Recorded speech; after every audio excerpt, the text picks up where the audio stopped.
নমস্কার, news night prime নিউজে আপনাদের সবাইকে স্বাগত। আমি রয়েছি মীনাক্ষী। চোখ রাখছি খবরে। পুর নিগমের 16 কোটি টাকার চেক জালিয়াতির কারণে সম্পূর্ণ অর্থ ফেরত দেবে ইউকো ব্যাংক। মঙ্গলবার বিধানসভার অধিবেশনে এই কথা জানিয়েছেন মুখ্যমন্ত্রী ডাক্তার মানিক সাহা। আগরতলা পুর নিগমের 16 কোটি টাকার চেক জালিয়াতির ঘটনার বিষয়টিতে মঙ্গলবার বিধানসভার বর্ষাকালীন অধিবেশনের শেষ দিনে বিবৃতি দিলেন মুখ্যমন্ত্রী ডক্টর মানিক সাহা। চেক জালিয়াতির ঘটনার কারণে সম্পূর্ণ অর্থ রাশি ফেরত দেবে ইউকো ব্যাংক। আসল চেকগুলি এখনো রয়েছে আগরতলা পুর নিগমের কাছেই। চেক জালিয়াতির এই ঘটনার সঙ্গে কোনোভাবেই যুক্ত নয় আগরতলা পুর নিগম বলে এদিন জানিয়েছেন মুখ্যমন্ত্রী ডক্টর মানিক সাহা। বহিরাজ্যের যে সব অ্যাকাউন্টে ঢুকছে এই অর্থ তার তদন্ত চলছে বলে ওই দিন জানিয়েছেন মুখ্যমন্ত্রী। অথচ আমাদের এখান থেকে এটা ইস্যু করা হয়নি। এখন পরবর্তী সময়ে দেখা গেল আরো দুটি চেক এইরকম ভাবে ব্যবহার করেছে, সেখানেও প্রায় 7,22,00,000 প্লাস, মানে 7,22,97,600 টাকার মতো সেখান থেকে একইভাবে সেটা তুলে নেয়। আরো এখানে এবি অ্যাসোসিয়েট এবং বিশ্বাস এন্টারপ্রাইজ নামে ওরা তুলে নিয়েছে। এখন একটু আমার ফিনিশ করতে দিন প্লিজ, আমি আদারওয়াইজ আমি এনকোয়ারি চলছে। আমি আপনাকে যেহেতু এটা বলছেন ইম্পর্টেন্ট, তাই নিউজ পেপারও উঠে, এর জন্য আমার মনে হয় যে সাংবাদিকদের মাধ্যমে, সাংবাদিক বন্ধুদের মাধ্যমে এটা সবার জানার দরকার। এবং এএমসি ইউকো ব্যাংকের যে এখান থেকে টোটাল, তাহলে এই যে 9 কোটি প্লাস 7 কোটি মিলে টোটাল 16,35,43,43,300 টাকা এইভাবে চিট করে, প্রতারণা করে সেটা নিয়ে গেছে। এখন সেই বিষয়ে সাথে সাথে পুর নিগম আইনের যারা লয়াররা আছেন তাদের সাথে কথা বলেন এবং তাদের থেকে মত নিয়ে তারা এই যে ব্যাংকের জন্য যে এই ভুলটা হয়েছে এবং এর জন্য একটা এফআইআর, ব্যাংকের সাথে কথা বলেছে যে আমরা কি এফআইআর করবো, কিন্তু ব্যাংক অলরেডি কিন্তু এফআইআর করে দিয়েছে এখানে। তো যখন, কারণ এটা তো আমার পুরো নিগমের বিষয় না, বিষয়টা হচ্ছে বিষয় ওনারা তো চেক ইস্যু করেনি, হয়েছে ইউকো ব্যাংকের। ইউকো ব্যাংক আগরতলা পুর নিগমের 16 কোটি টাকার চেক জালিয়াতির ঘটনায় ইউকো ব্যাংকের আগরতলা শাখার এক মহিলা কর্মীকে গ্রেপ্তার করেছে পুলিশ। ঘটনার তদন্তে সিট গঠন করেছে রাজ্য সরকার। পরবর্তী সময়ে এই ঘটনার তদন্ত দেওয়া হয়েছে ক্রাইম ব্রাঞ্চের হাতে। ব্যুরো রিপোর্ট, নিউজ নাও।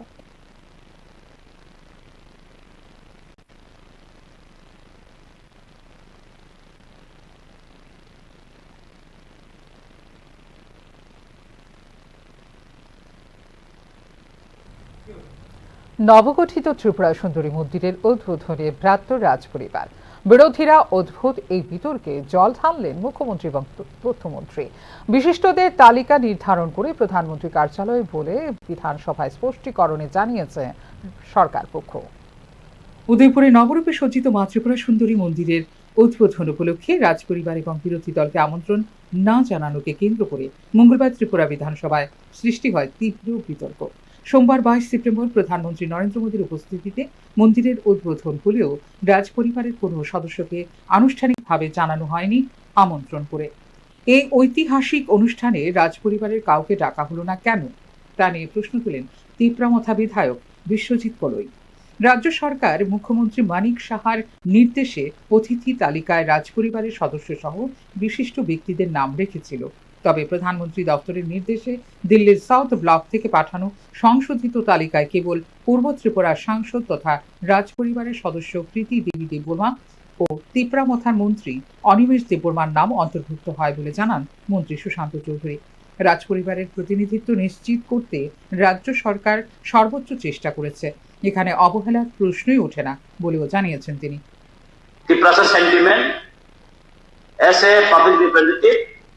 আমরা কিছু জানতে চাই, তো ওইখানে কেন মহারাজা প্রদীপকিশোর মানিক বাহাদুরকে কেন আমন্ত্রণ দেওয়া হয়,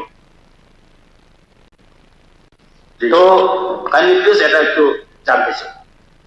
ঠিক আছে মাননীয় মন্ত্রী, মাননীয় স্পিকার ইনচার্জ মহোদয়, যদিও এই মাতা ত্রিপুরা সুন্দরী মন্দির ট্যুরিজম দপ্তরের অধীন, কিন্তু আমরা একটা টিম ওয়ার্ক আমরা পরিলক্ষিত করেছি এই উদ্বোধনকে কেন্দ্র করে। এবং এখানে আমাদের প্রাইম মিনিস্টার অফিস থেকে পাঠানো যে লিস্ট অফ ডিগনিটারিজ যারা বিভিন্ন ফেজ ওয়াইজ বিভিন্ন জায়গায় থাকবে তাদের নামও আছে, এবং সেখানে রাজ পরিবারের সদস্য এবং আমাদের পূর্ব আসনের মেম্বার অফ পার্লামেন্ট শ্রীমতী কৃতি দেবী সিং নামও রাখা হয়েছে। অনারেবল মিনিস্টার অনিমেষ দেব বর্মা উনি আমাদের সঙ্গে লাইন আপে ছিলেন রিসেপশন কমিটি মাতাবাড়ি মন্দির। তার বাইরে এখানে পাঠানলাল এবং আমাদের গুমতি জেলার যারা বিভিন্ন এমএলএরা রয়েছেন তাদের নামও বিভিন্ন লাইন আপে আমরা রেখেছি। অ্যাকচুয়ালি আপনি নিশ্চয়ই জানবেন এবং মাননীয় সদস্য নিশ্চয়ই জানবে যে অ্যাজ পার প্রোটোকল যা সমস্ত কিছু এখানে রাজ্য লেভেলে কোনো কিছু নির্ধারিত হয় না।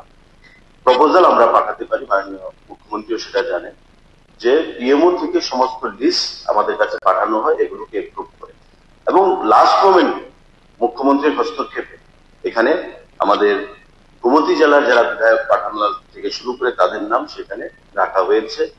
কৃতি দেবী সিং আসতে পারেননি, মোস্ট প্রবাবলি উনি একটা অ্যাক্সিডেন্টে হয়েছে, না উনি ট্রিটমেন্টে রয়েছে, কিন্তু আমাদের শরিক দল ইকরামতার মাননীয় সদস্য মাননীয় মন্ত্রী আমাদের সঙ্গে নিজেই ছিলেন এবং অন্যান্য সদস্যরাও সেখানে ছিলেন। দ্বিতীয় দিকটা আমরা দেখেছি সোশ্যাল মিডিয়াতে অন্যান্য বিরোধী দলের থেকেও এটাকে একটা প্রধানমন্ত্রীর আগমনকে কেন্দ্র করে একটা কন্ট্রোভার্সি তৈরি করার চেষ্টা করা হয়েছে। দেখুন, প্রধানমন্ত্রী সকলে বিরোধী বিধায়কদের কেন বাদ দেওয়া হলো? এই মন্দির কি কেবল শাসক দলের জন্য? তা নিয়ে প্রশ্ন তুলেন কংগ্রেস বিধায়ক বিজিত সিনহা। যদি প্রধানমন্ত্রীর জনসভা থাকতো তবে অবশ্যই রাজ পরিবারের সদস্য থেকে শুরু করে বিরোধী সকলকে আমন্ত্রণ জানানো হতো বলে বিতর্কে জল ঢেলে দেন মুখ্যমন্ত্রী। এটা নিয়ে আমার মনে হয় এত ডিটেলসে যাওয়াটা কতটুকু সমীচীন তাই। আমি যতটুকু আমি জানি একদম 1 to 1 কথা বললাম, যেটা সত্যি কথা এটা বললাম। আমরা শেয়ার করিনি যে কোথায় যাচ্ছে বলেছিল আমাকে। হ্যাঁ, শাসক পার্টির জন্য মন্দির যে এখানে উদ্বোধন হলো এটা শুধু শাসক পার্টির জন্য। মন্দির প্রাইম মিনিস্টার উদ্বোধন হয়নি, প্রাইম মিনিস্টার মন্দির বহুত আগে উদ্বোধন হয়েছে। প্রাইম মিনিস্টার এবং চিফ মিনিস্টার সকলেরই একটা পার্টি নয়। মাননীয় বিধায়ক যেটা বলছেন আমি আবার বলবো, এটা কিন্তু মাননীয় প্রধানমন্ত্রী কি খালি পুজো দিতে এসছেন, মানে উনি ডিজায়ার করছেন পুজো, আপনি দেখেছেন সেই রকম আরেকটা কি আমরা যে অনেকদিন ধরে এটাকে প্রসাদ প্রকল্প থেকে আমরা চেষ্টা করছিলাম এটাকে ডেভেলপ করার জন্য, এবং সেই ডেভেলপমেন্টে আমাদের 37 কোটি টাকা আমরা পেয়েছি দিল্লি থেকে, কিন্তু যেহেতু এটাকে বর্ধিত করা হয়েছে তার জন্য অনেক টাকা আরো খরচ হয়েছে। প্রধানমন্ত্রী নরেন্দ্র মোদীর উপস্থিতিতে প্রসাদ প্রকল্পে নবগঠিত ত্রিপুরা সুন্দরী মন্দিরের উদ্বোধনের সরকারি অনুষ্ঠানে বিরোধী রাজনৈতিক দল এমনকি শরিক তীব্রমথাকে আমন্ত্রণ না জানানোর বিষয়টি নিয়ে তৈরি হয়েছে এক প্রস্তুত বিতর্ক।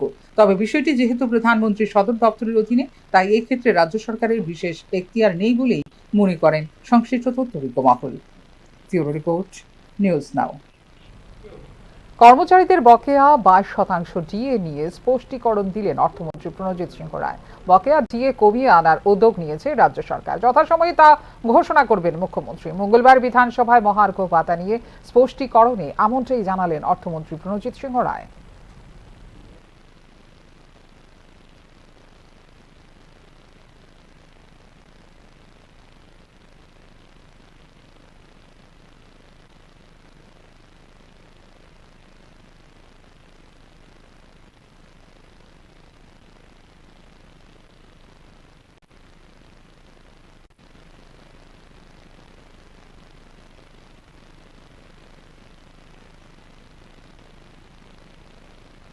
মাননীয় বিজ্ঞান চাঁদ মহাশয়, মাননীয় মুখ্যমন্ত্রী যেটা বলেছেন, ওনার বক্তব্য শুধু একবার না, উনি যখনই যান কেউ প্রশ্ন করলে সেখানে বারবার উনি এটাই বলার চেষ্টা করেছেন যে আমরা আমাদের রাজ্যের আর্থিক অবস্থার উপর বিবেচনা করে কর্মচারীদের সঙ্গে যেভাবে তাদের ডিএর যে ডিফারেন্স এখন পর্যন্ত 22% আছে, এবং সেগুলো যত সম্ভব কমিয়ে দেওয়ার মতো ব্যবস্থা আমাদের সরকার সেটা করার জন্য উদ্যোগ নিচ্ছে এবং সেটা আমরা করতে থাকব। বেশি সময় নেই, সময় আমাদের আর্থিক সুস্থিতির উপর নির্ভর করে, আমরা সেটা করব, সময় হলে সেটা মাননীয় মুখ্যমন্ত্রী বলবেন।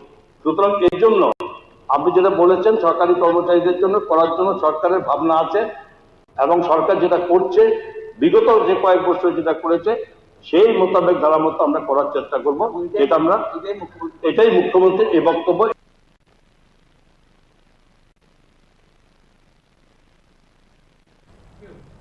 উদয়পুরে মহিলা হত্যায় যুক্ত অভিযুক্তরা বিচারাধীন। এছাড়া আগরতলায় এমএলএ হোস্টেলে বিধায়ককে হুমকির ঘটনায় মামলা ও বর্তমানে আদালতে বিচারাধীন বলে বিধানসভায় জানিয়েছেন মুখ্যমন্ত্রী। উদয়পুরের মির্জায় গৃহবধূ অঞ্জলি সরকার হত্যা মামলায় অভিযুক্ত 5 জনকে গ্রেপ্তার করা হয়েছে এবং বর্তমানে চলছে তাদের বিচার প্রক্রিয়া। মঙ্গলবার বিধানসভায় প্রশ্নোত্তর পর্বে একথা জানিয়েছেন মুখ্যমন্ত্রী ডক্টর মানিক সাহা। 2025-এ 10:30 এটা এফআইআর হয়, সেখানে অভিযুক্ত লিটন দাসের নেতৃত্বে, যাকে এফআইআর করা হয়েছিল, লিটন দাসের নেতৃত্বে কয়েকজন পঙ্কজ সরকারের দোকানে আসে। সেই সময় মৃতা অঞ্জলি সরকার সেখানে উপস্থিত ছিল। অভিযুক্তরা অঞ্জলি সরকারকে জানায় যে তারা তাকে নিয়ে যাবে। তখন অঞ্জলি সরকার ও যিনি অভিযোগকারী অর্থাৎ পঙ্কজ সরকার সেই সামনে যে ওই রিলেশনের যে ভিডিও ফটোগুলো সেগুলো দেখাতে শুরু করে, কিন্তু অঞ্জলি সরকার তার প্রস্তাবে প্রত্যাখ্যান করেন যে আমি তোমাদের সাথে যাব না। অভিযুক্তরা তাকে মারধর করে। অভিযুক্তরা যখন বাঁচাতে চায় তখন তাকেও, যিনি অভিযোগকারী সে যখন তাকে বাঁচাতে যায় অর্থাৎ তার স্বামী, তখন তাকেও তারা মারধর করে এবং পরবর্তী সময়ে অভিযুক্তরা সেখান থেকে যে স্থান ত্যাগ করে। পরের দিন 19শে সেপ্টেম্বর 2025 সকালে 5:30 অঞ্জলি সরকার মির্জা বাজারে যে দোকান যখন খুলে সেখানে অভিযুক্তরা সকলে মিলে সেখানে উপস্থিত হয়, তারপর পেট্রোল ঢেলে আগুন ধরিয়ে দেয়। আমার কাছে তার রিপোর্ট। অপরদিকে আগরতলায় এমএলএ হোস্টেলে তিপ্রামথার বিধায়ক ফিলিপ রিয়াংকে প্রকাশ্যে হুমকির ঘটনায় অভিযুক্তদের জামিন হয়ে গেলেও বর্তমানে এই মামলা আদালতের বিচারাধীন বলে জানিয়েছেন মুখ্যমন্ত্রী। 2025-এ 1 সেপ্টেম্বর হয়েছে ঘটনা। ওই রাতের ঘটনার সময় একটা এনসিসি থানার মধ্যে ওনারা একটা এফআইআর, এবং এই এফআইআর এর পরিপ্রেক্ষিতে 4 জন লোককে, আপনিও বলেছেন বিষয়টা, 4 জন লোককে কিন্তু অ্যারেস্ট করেছে। এখন ধমকি চমকি সবকিছুর একটা আইনে নির্দিষ্ট লেখা থাকে কি হলে কি করতে পারবেন সেটা আপনি বললেই আপনি কাউকে এটা অ্যারেস্ট করে একদম পুরো ভিতরে ঢুকিয়ে দিতে পারবেন। এখানে বলা হয়েছে বিভিন্নভাবে গালিগালাজ করা হয়েছে, এফআইআর উল্লেখ করা হয়েছে, কিন্তু দিলীপবাবু আছেন। উদয়পুরের অঞ্জলি সরকার হত্যা মামলায় গ্রেপ্তার করা হয়েছে 5 জনকে। এদের মধ্যে কাকরাবন বিধানসভার বিধায়ক জিতেন্দ্র মজুমদারের ভাতিজা অনুপম মজুমদার সহ কিঙ্কর দাস, দীপ্তনু দাস, আকাশ দাসকে গ্রেপ্তার করা হয়েছিল প্রাথমিক পর্যায়ে। পরবর্তী সময়ে ঘটনার মূল অভিযুক্ত পলাতক লিটন দাসকে গ্রেপ্তার করে পুলিশ। এই 5 জনের বিরুদ্ধে থানায় মামলা দায়ের করেছিল মৃতার স্বামী। এদিন এই বিষয়ে সময় মতো পদক্ষেপ না নেওয়ার কারণে চাকুরি থেকে বরখাস্ত করা হয়েছে কাকরাবন থানার সাব ইন্সপেক্টরকে। Bureau report, news now. গত 3 বছরে রাজ্যে অনুপ্রবেশকারীর সংখ্যা মোট 3518। এক্ষেত্রে গত 3 বছরে পুশ ব্যাক করা হয়েছে মোট 2739 জন। মঙ্গলবার বিধানসভার অধিবেশনে দৃষ্টি আকর্ষণী পর্বে এক প্রশ্নের জবাবে এই কথাই জানিয়েছেন মুখ্যমন্ত্রী ডাক্তার মানিক সাহা। অনুপ্রবেশকারীদের বেশিরভাগই বাংলাদেশ এবং মায়ানমার থেকে আগত, তবে রাজ্যে আগের তুলনায় ধীরে ধীরে হ্রাস পাচ্ছে অনুপ্রবেশকারীদের সংখ্যা। এক্ষেত্রে সক্রিয় রয়েছে রাজ্যের নিরাপত্তা এজেন্সিগুলো বলেও এদিন জানিয়েছেন মুখ্যমন্ত্রী।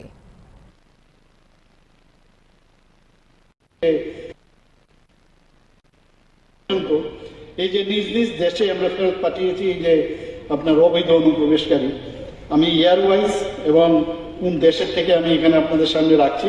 2022-এ বাংলাদেশে 894, মায়ানমারে 17 জন, অর্থাৎ 911, এবং যাদেরকে পাঠানো হয়েছে। এবং 2023-এ বাংলাদেশের 596, মায়ানমারের 61, 657, এবং 2024-এ 676, বাংলাদেশে আর মায়ানমারের 14 অর্থাৎ 690, এবং 2025-এ 31শে আগস্ট পর্যন্ত 441, মায়ানমারের 40, বাংলাদেশের 441, অর্থাৎ 481, অর্থাৎ টোটাল 2739 জন এখন পর্যন্ত তাদের যার যার দেশে এখানে পাঠানো হয়েছে।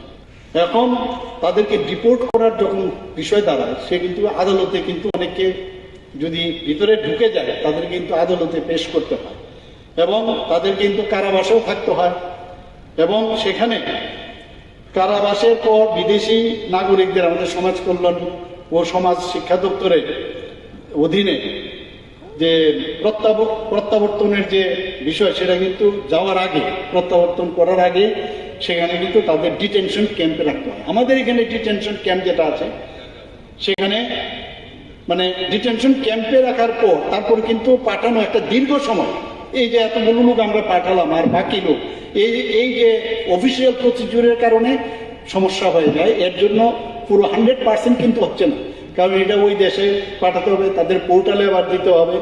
তো তাতে করে আমাদের যে সাধারণ প্রশাসন আছে রাজ্য সরকারের পলিটিক্যাল, সেখানে ফরেনার রেজিস্ট্রেশন অফিসারের কাছে যে প্রত্যাবর্তনের অর্ডার পাঠানোর জন্য আমরা পাঠাতে হয়, এবং আমরা কিন্তু চিঠিও দিয়েছি। বাংলাদেশের 2023-এর একজন, 2024-এ 38, 2024-এ 38 এবং 2025-এ 27।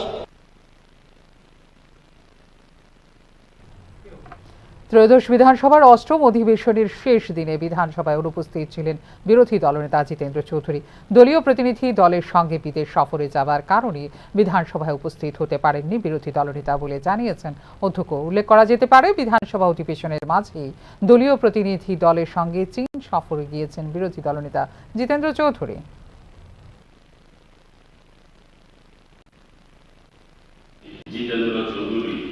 সহদলীয় একটি প্রতিনিধি দলের সঙ্গে বিদেশ সফরে যাচ্ছে বলে আজকের অধিবেশনে তিনি উপস্থিত থাকতে পারছেন না। ওনার অনুপস্থিতিতে আজকের অধিবেশনে মাননীয় উপবিরোধী দল নেতা শ্রী শ্যামল চক্রবর্তী এই সভায় ওনার হয়ের দায়িত্ব পালন করবেন। এই মর্মে তিনি গত 20 সেপ্টেম্বর আমাকে লিখিতভাবে অবহিত করেছেন। অগ্নি নির্বাপক দপ্তরে শীঘ্রই শুরু হবে নিয়োগ প্রক্রিয়া। মঙ্গলবার প্রশ্নোত্তর পর্বে এই কথা জানিয়েছেন মুখ্যমন্ত্রী ডাক্তার মানিক সাহা। নির্বাপক দপ্তরে শূন্যপদ এবং শূন্যপদ পূরণের বিষয়টি নিয়ে বিধানসভাকে অবহিত করেন মুখ্যমন্ত্রী ডাক্তার মানিক সাহা। বর্তমানে অগ্নি নির্বাপক দপ্তরের শূন্যপদের সংখ্যা 738। শীঘ্রই এই শূন্যপদগুলিতে নিয়োগ প্রক্রিয়া শুরু করা হবে বলে এক প্রশ্নের উত্তরে জানিয়েছেন মুখ্যমন্ত্রী। সেটা যদি 5 কিলোমিটারের মধ্যে হয়, প্রবলেম নেই। আর আপনি যেটা বললেন, আরো অনেক বিষয় আছে, যেমন আগরতলার মধ্যে এখানে এত ঘনত্ব, এখানকার যে বিষয়, এখানে কিন্তু আরো যদি 5টা আপনার ফায়ার ব্রিগেড করেন তারপরেও শেষ হবে। তো এগুলোর গাইডলাইন্স আছে, তাহলে আধিকারিকদের নিয়ে আপনার যে তথ্যগুলো দিয়েছে দিয়ে আমরা বসতে পারি। মাননীয় বিধায়ক আমাদের গোপাল বাবু যেটা বলেছেন, সেখানে এখন পর্যন্ত আমাদের এখানে পোস্ট যে স্ট্রেংথ আছে আমাদের 1556 জন আমাদের আছে। না আমি বলছি ভ্যাকেন্সি আমাদের কাছে 757 আছে ভ্যাকেন্সি। আচ্ছা শুনুন, তো এই যে এই ভ্যাকেন্সি পূরণ করার জন্য অলরেডি প্রক্রিয়া আপনিও জানেন চলছে। কোন জায়গায় ত্রুটি ছিল, ত্রুটিগুলো আমরা সারিয়ে আবার নতুনভাবে আমরা চেষ্টা করছি। আমরাও চাইছি যে সব শূন্যপদগুলো যাতে পূরণ হয়। আপনি এর মধ্যেই দেখবেন যে রেজাল্ট আপনারা পাবেন। আর এই 3 বছরের মধ্যে হচ্ছে তো, আপনি 35 বছরের কথা কি বলুন না, 5 বছরের কথা কিন্তু বলছেন না। আপনি 3 বছর হয়েছে, কি বেশি বয়স হয়ে গেছে না? অগ্নি নির্বাপক দপ্তরের ফায়ারম্যান ও ড্রাইভার পদে নিয়োগ প্রক্রিয়া শুরু হয় 2022 সালে।